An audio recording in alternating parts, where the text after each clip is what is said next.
Hey guys, it's Paradise, and large-scale combat, crazy moments, and awesome gunplay is what Battlefield is all about, and for Battlefield 6, DICE is putting an even stronger focus on these key pillars with the introduction of some new features. So in this video, we wanted to cover off the new features, the key information and changes that you need to know about Battlefield. We'll kick things off with the classes, as this is a big one. One of the major criticisms of Battlefield 2042 was the introduction of the concept of specialists into Battlefield. These specialists had a variety of abilities that they could use, such as wingsuits, allowing DICE to be more flexible with the underlying class system. However, in Battlefield 6, DICE is going back to a system similar to that in the older Battlefield games, allowing you to specialize into a particular playstyle, such as Assault, Engineer, Support, and Recon.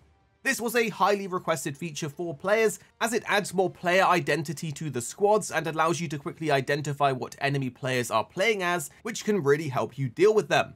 Currently for the classes, they can use any of the weapons, but the devs have confirmed there will be different modes, some with locked and others with unlocked weapons. That being said, they have included a major reason to play with that class's weapon type, which leads us into our next point. Because each class in Battlefield 6 has a signature weapon type, which if you use it, gives you a direct bonus that fits your role. For recon players using sniper rifles, you get longer breath holding time and quicker rechambering between shots. For assault players using assault rifles, you get faster weapon switching and sprint to fire speed.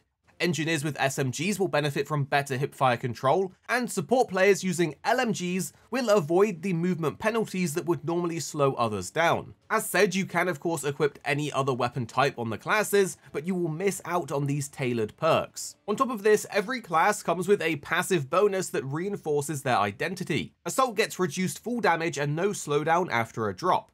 Engineers take less explosive damage, which helps them when repairing or fighting near vehicles. Support can revive teammates faster when stationary, and Recon auto-spots enemies while aiming down sights. These traits aren't overpowering, but they do reward players for leaning into their class role. Not only that, but each class has 3 gadgets. For example, Assault gets the Adrenaline Injector, which boosts sprint speed, helping resist flash and stun effects and highlights enemy footsteps for a short time.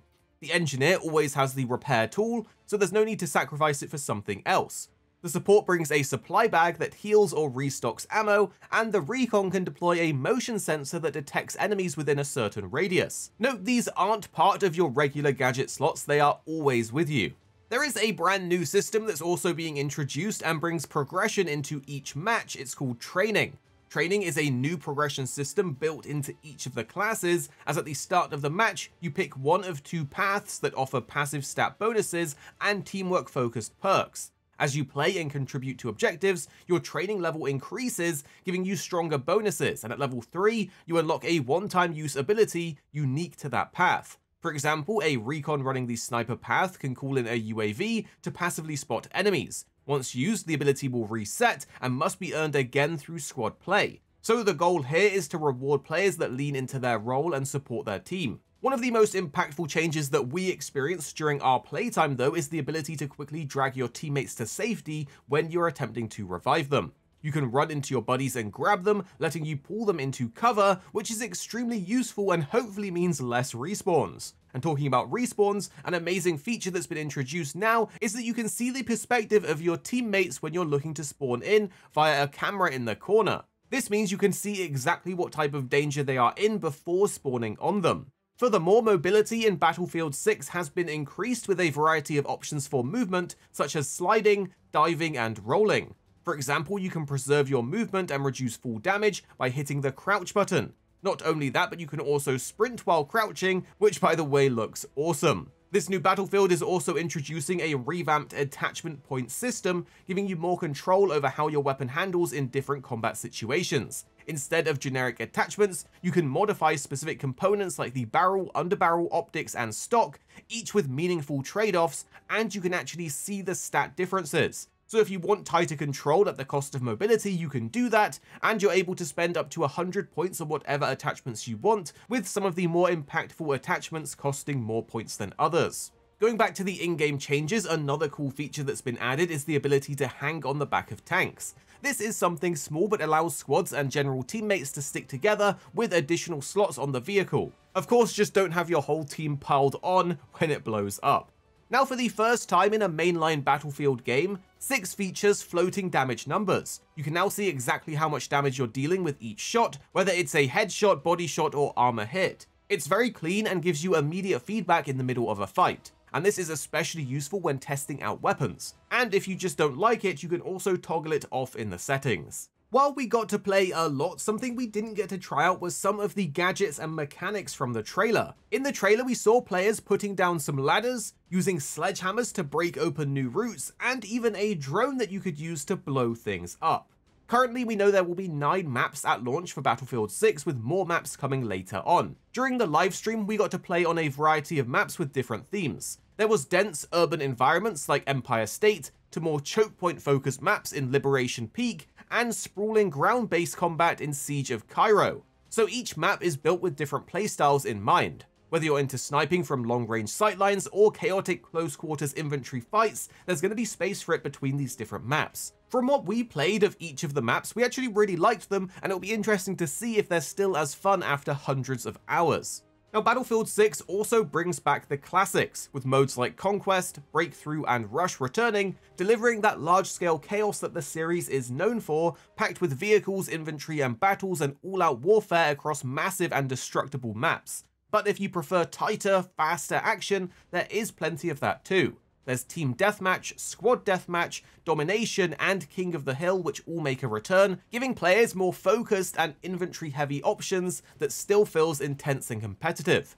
On top of that, there's a brand new mode called Escalation, and this one sees 2 teams fighting over key points, with each phase getting more intense as the match goes on. So it's all about momentum, grabbing the objective, holding your ground, and pushing the enemy back before they push you back. Now, while most of the spotlight so far has been on the multiplayer, Battlefield 6 is also bringing back a full single-player campaign. And based on the teaser that we saw during the reveal, the tone is a lot darker and more grounded than past entries. The game is going to be set in 2027 in a world that's already on the edge, and a high-profile assassin has shattered global stability, and NATO, or what's left of it, is basically gone. In its place, a powerful private military company called Pax Armata is moving in, armed with cutting-edge tech and no allegiance to anyone but profit. The teaser featured a female narrator talking about how the world has crumbled and how long-standing alliances have collapsed, but how every crisis brings opportunity. She ends with the line, "Chaos is a ladder," so expect some political intrigue, shifting loyalties, and a modern war story built around the fallout of fractured global order. It is a strong setup, and while DICE hasn't shown full gameplay yet, the premise of a new campaign with that level of world building definitely grabbed attention. So if they can deliver on it, this might be one of the most story-driven Battlefield games we've seen in years. Next, one of the most exciting confirmations is that Battlefield Portal is back, but this time it's been upgraded and rebuilt with what sounds like a custom version of Godot engine. It's got smoother logic scripting and way more room for customization.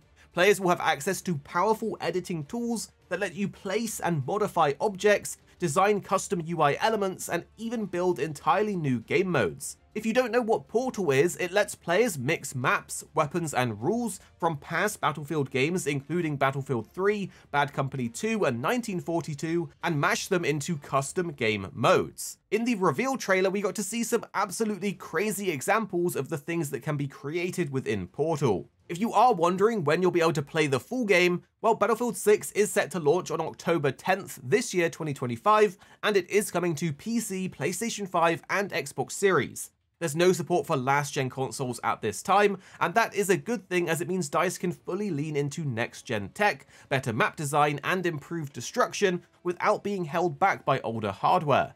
You probably do just want to play the game yourself and jump in and have some fun, and well, DICE is letting us do that by running an open beta for Battlefield very soon. Early access starts on August 7th for players who got in through Battlefield Labs or earned a Twitch drop key. Although the window for drops has closed for now, there may be more opportunities in the future. The full open beta actually goes live from August 9th though, through till August 11th, then returns for a second weekend from August 14th to 17th. It will be available on PC, PlayStation 5, and Xbox, and you can preload it starting on August 4th. There hasn't been any confirmation of exactly what will be in the beta yet, but if it's similar to the build that we played during the reveal event, it will have modes like Conquest, Domination, and Breakthrough.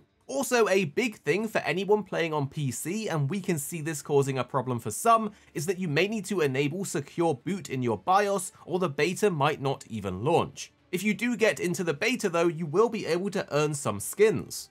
Another juicy thing to know is that it looks like Battlefield's BR mode Firestorm is making a return, as a short teaser in the gameplay reveal showed players using vehicles and dashing through a large map with an incoming Firestorm behind them. There aren't really much confirmed details about this at the moment, but we can guess that EA is investing a ton into it to compete with other massive BR games like Warzone and Fortnite. So there you have it, everything about Battlefield 6 rounded up and explained. If we did help you out, drop a like down below and subscribe, because we will be back with more information on Battlefield and we plan to keep you up to date, so we'll see you in the next one. Here at Arix Gaming, we're two friends who love to play games. You have me, Paradise, as well as 26. Our goal is to keep the videos as concise as possible by cutting out any of the fluff and focusing on what really matters with high quality videos. So make sure you're subscribed down below for more videos on your favorite games coming very, very soon.